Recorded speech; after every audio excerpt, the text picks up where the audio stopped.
नमस्कार। आज हम बात कर रहे हैं हाल ही में आई फिल्म धड़क 2 की। और हमारे पास एक फिल्म समीक्षा जिस पर हम गहराई से चर्चा करेंगे। जी, ये फिल्म 2018 वाली धड़क का सीक्वल है और तमिल फिल्म पेरियानुम पेरुमल का रीमेक भी है। हाँ, तो कहानी है नीलेश की। सिद्धांत चतुर्वेदी ने निभाया है ये रोल, जो एक उत्पीड़ित जाति से आने वाले लॉ स्टूडेंट हैं। और उनकी क्लासमेट हैं विधि यानी तृप्ति डिमरी, जो एक उच्च जाति की लड़की हैं। और इन्हीं के प्यार और फिर जिसे कहते हैं इज्जत, उसके नाम पर विधि के परिवार की तरफ से नीलेश को जो झेलना पड़ता है, उसी के इर्द गिर्द ये कहानी घूमती है। बिल्कुल। डायरेक्टर हैं शाजिया इकबाल और प्रोड्यूसर्स में करण जौहर का नाम भी शामिल है। तो समीक्षा कहती है कि फिल्म काफी मार्मिक है और आज के समय के लिए जरूरी भी है, खासकर जातिवाद के मुद्दे पर। हाँ, ये बात तो है। चलिए तो देखते हैं समीक्षा की खास बातें क्या हैं। शुरुआत कैसे होती है फिल्म की? समीक्षा कुछ बताती है इस बारे में? हाँ, समीक्षा में लिखा है कि फिल्म की शुरुआत ही एक काफी गंभीर घटना से होती है और वो घटना पूरी फिल्म का टोन सेट कर देती है। अच्छा, जैसे नीलेश को कॉलेज में जाति की वजह से भेदभाव झेलना पड़ता है। उसकी अंग्रेजी का मजाक उड़ाया जाता है। हाँ, मैंने भी पढ़ा। एक प्रोफेसर उसे फ्री सीट वाला कहकर क्लास से निकाल देते हैं। सही।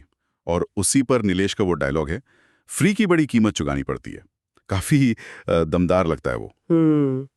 तो ये दिखाता है कि फिल्म जातिवाद को कैसे पेश कर रही है। बिल्कुल। समीक्षा इस बात पर जोर देती है कि फिल्म ये मुद्दा कई तरह से दिखाती है। कुछ तो बहुत सूक्ष्म तरीके हैं। जैसे वो विधि के पिता शादी के गेस्ट लिस्ट से नीलेश का सरनेम हटा देते हैं, बहुत सटल तरीके से। ओके। और कुछ बहुत ही तकलीफ दे तरीके भी हैं, जैसे क्लासमेट्स का नीलेश पर कीचड़ फेंकना। हाँ, कि लोगों को करना पड़ता है। अच्छा।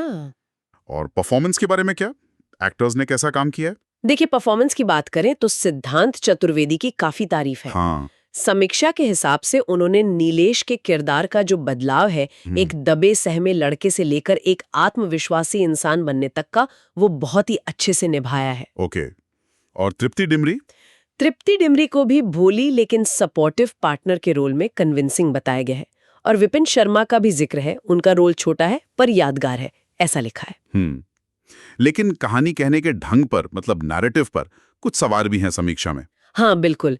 समीक्षा इशारा करती है कि नीलेश और विधि के बीच का जो रोमांस है, वो शायद उतना मजबूत नहीं लगता। अच्छा। और कहानी बार बार नीलेश के उत्पीड़न पर ही फोकस करती रहती है, जिसे कहीं ना कहीं थोड़ा दोहराव सा महसूस होता है, रेपिटेटिव लगता है। हाँ, कुछ वैसा ही। और एक स्टूडेंट पॉलिटिक्स का एंगल भी है, जिसे उठाया तो गया पर पूरी तरह से शायद एक्सप्लोर नहीं किया गया। हाँ, लेकिन समीक्षा ये भी मानती है कि फिल्म की दुनिया निराशाजनक होने के बावजूद पूरी तरह ब्लैक एंड व्हाइट नहीं है। सही कहा।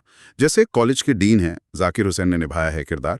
वो खुद निचली जाति से हैं और अपनी कहानी बताते हैं। और नीलेश का एक उच्च जाति का दोस्त भी है जो हमेशा उसके साथ खड़ा रहता है। बिल्कुल। और कुछ ह्यूमर के पल भी हैं जो कहानी के मूड में फिट बैठते हैं, जबरदस्ती नहीं लगते। डायरेक्शन कैसा लगा समीक्षा को? और फिल्म की पेस? डायरेक्शन को प्रभावी बताया गया है और पेसिंग भी ठीक कही गई है। लेकिन एक जो मुख्य आलोचना है वो फिल्म के एंडिंग को लेकर है। एंडिंग में क्या दिक्कत लगी?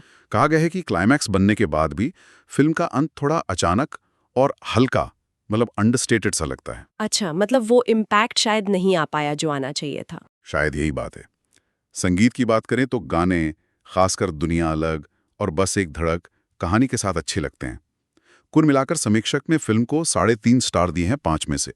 तो ओवरऑल देखा जाए तो समीक्षा धड़क 2 को एक आकर्षक, दिल को छूने वाली और आज के समय में प्रासंगिक फिल्म मानती है। हाँ, भले ही इसमें कुछ कमियां हों, जैसे वो रोमांस वाला ट्रैक या एंडिंग, लेकिन जो मुद्दा ये उठाती है, जातिवाद का, उसे संवेदनशीलता से दिखाया गया है। ये एक बड़ा प्लस पॉइंट है। सही। और इसी वजह से समीक्षा इसे देखने लायक बताती है। ये समाज में आज भी मौजूद एक गंभीर समस्या पर बात करती है। और जैसा कि आपने पहले भी कहा, सिद्धांत चतुर्वेदी की एक्टिंग फिल्म का एक मजबूत स्तंभ है। निश्चित रूप से। तो समीक्षा फिल्म में अन्याय और सामाजिक संरचनाओं के चित्रण पर काफी रोशनी डालती है। हाँ। और ये सोचते हुए कि फिल्म की कहानी कहने में कुछ ताकतें और कुछ कमजोरियां, जैसे वो हल्कांत, ये सवाल जरूर उठता है कि आज के दौर में जाति और सामाजिक बदलाव जैसे मुश्किल विषयों पर कहानी कहने के क्या तरीके कारगर हैं और उनकी अपनी सीमाएं क्या हो सकती हैं। ये सोचने वाली बात